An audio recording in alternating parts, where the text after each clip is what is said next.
Ever since it became more important for teams to play out from the back, having that balance where you have your right-sided centre-back and your left-sided centre-back has become even more important. The build-up phase is crucial, and it's a tactic that a lot of the big teams across Europe are now adopting. In today's video, you guys, I'm going to break down the top 5 candidates that we should sign to act as our left-sided centre-back. And yep, you guys heard that right, I'm only going to delve into players that can play out from the back and most importantly exclusively have a left foot. If you saw my top 5 strikers to sign, then you're definitely going to enjoy today's video. However, before I get into anything, today's video is brought to you by the OneFootball app. Now, as you watch the video, if you want to get a brief understanding of the stats that these players possess, you can use the OneFootball app. Honestly, it's so quick, it's so handy, so convenient. Make the OneFootball app a daily part of your routine. If you guys want to test it out for yourselves before the season comes back, I suggest you download it. You'll find a link below in the description below. And of course, you guys, if you like today's video, then smash that like button. Help me get over 1,500 likes. Let's now start with today's video and we move on to the first player, and that's none other than Gabriel from Lille. With reports suggesting that his fee may have dropped to about 25 million amid interest from Napoli, is this the perfect opportunity to wrap up this deal for Gabriel? Now, ever since near the end of March, suggesting that we were leading the race to sign the player, things have naturally not been further updated. Now, this is quite obvious due to Campos threatening to leave Lille and due to the pandemic as well. Now would not be the perfect time to finalise any sale for the player at this point in time. Right now, Gabriel is proving to be one of the most well-rounded left-footed centre-backs across Europe. He has a combination of pace and strength, using his upper body strength to outmuscle his opponents.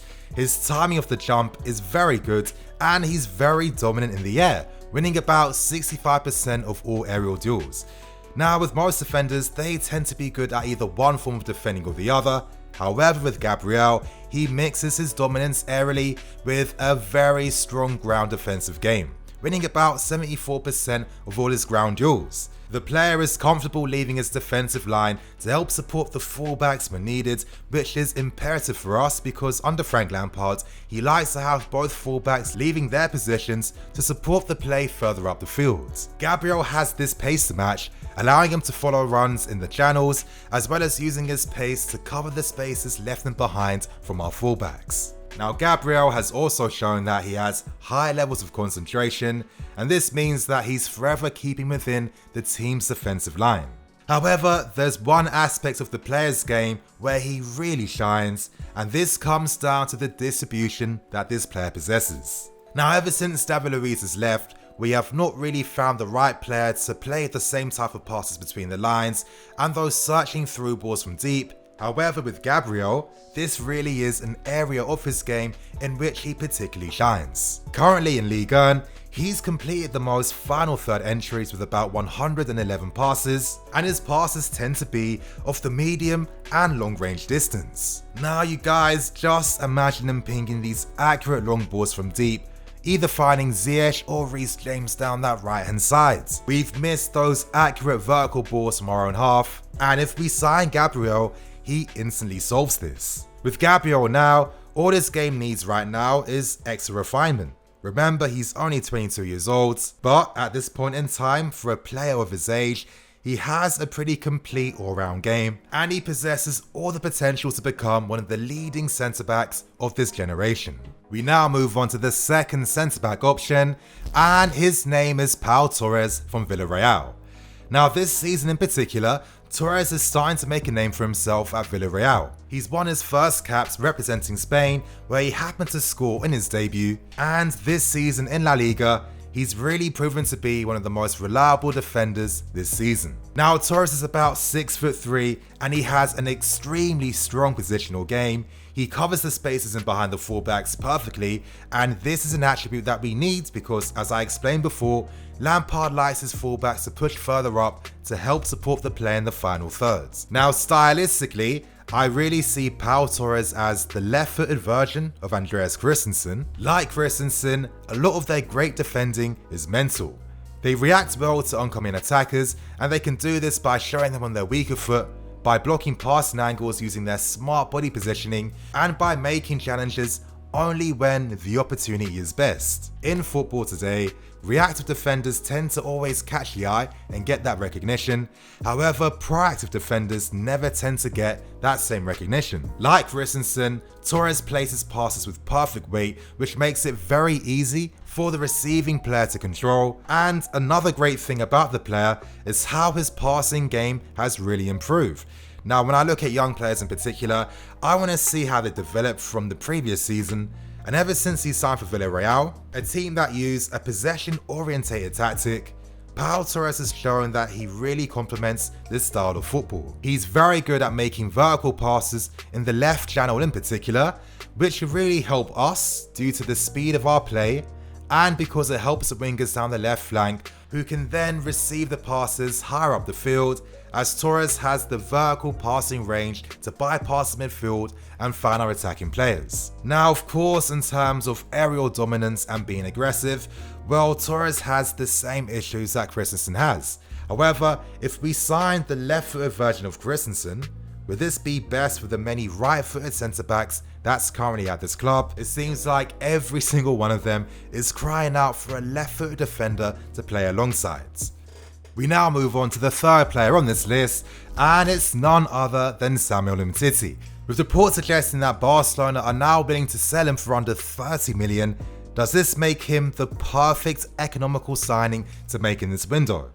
Now with Umtiti, he really is one of the best passers of the ball at centre-back, and Barcelona are blessed to have both him and Lenglet.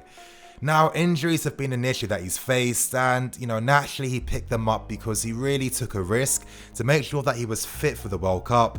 However, it didn't work in his favour, and since then, he picks up a knee injury, so it was quite peak for him in that sense. However, he wouldn't be the first player we've signed that's come back from a serious injury.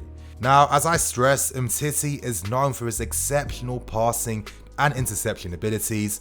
He's really good when you need to defend on the counter-attack.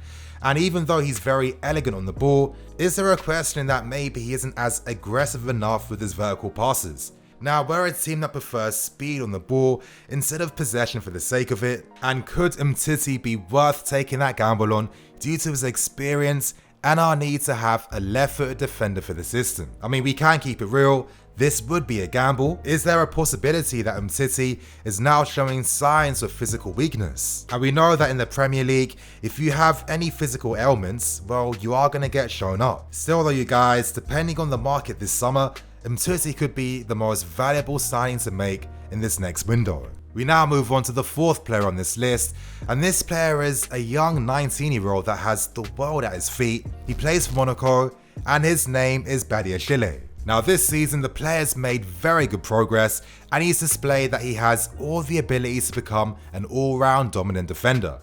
Already he's shown signs that he can dominate aerially, but Badiashile also possesses the passing technique to help a team progress when playing the ball from deep, and he displays that type of conviction and confidence when playing his passes. The players display the ability to play those passes between the lines that breaks the opposition's line of pressure, and these are the type of passes that we've missed out on ever since we let David Luiz go.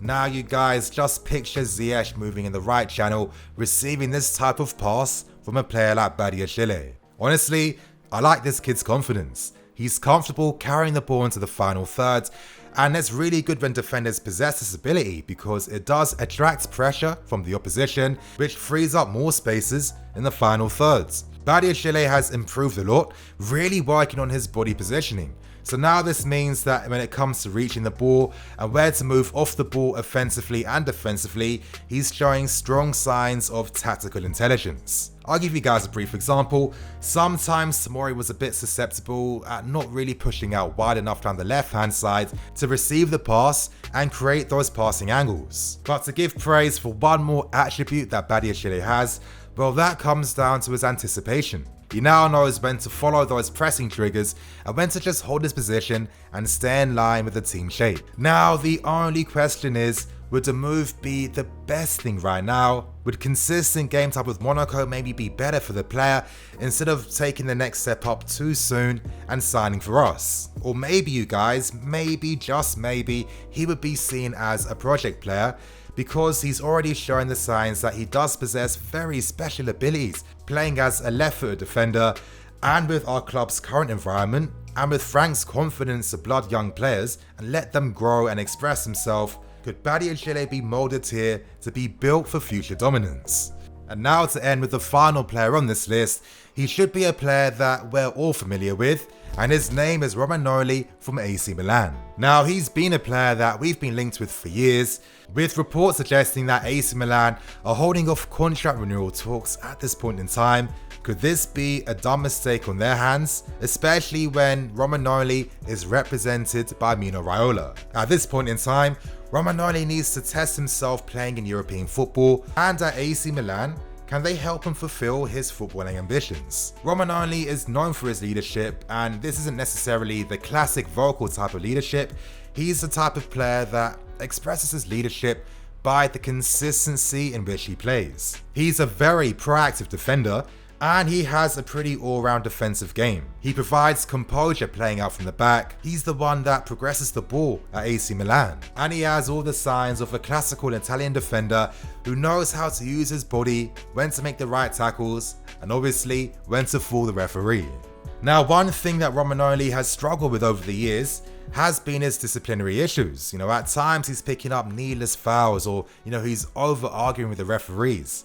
Since then, this season in particular, he has shown signs that he is willing to improve on this, only picking up 4 yellow cards. Maybe at times, he has shown that he can struggle against physically imposing strikers, and I feel that if he was signed, he's going to need that period of adjustment where he gets to grips with the demands of the Premier League. And by this, it comes down to things like what type of fouls can he get away with, how much smack can you talk to the referee, how much can you get away with in the game as well, and of course adopting your defensive positioning due to the pacey nature of many Premier League attacking players. Regardless though, you guys, he's shown that over the years he has that consistency. He needs to be playing European football consistently, and if he was available for an affordable price, because his contract does expire in 2022, could Romagnoli be the perfect left-sided centre-back to sign? And that brings an end to today's video. So I hope you guys enjoyed. I hope you liked the suggestions that I brought forward.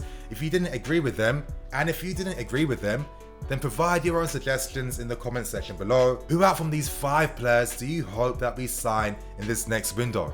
And at that point, you guys, I'm going to wrap things up and keep things moving. I'm EFC. This is Blue Lions TV. I'll see you guys later for some more videos.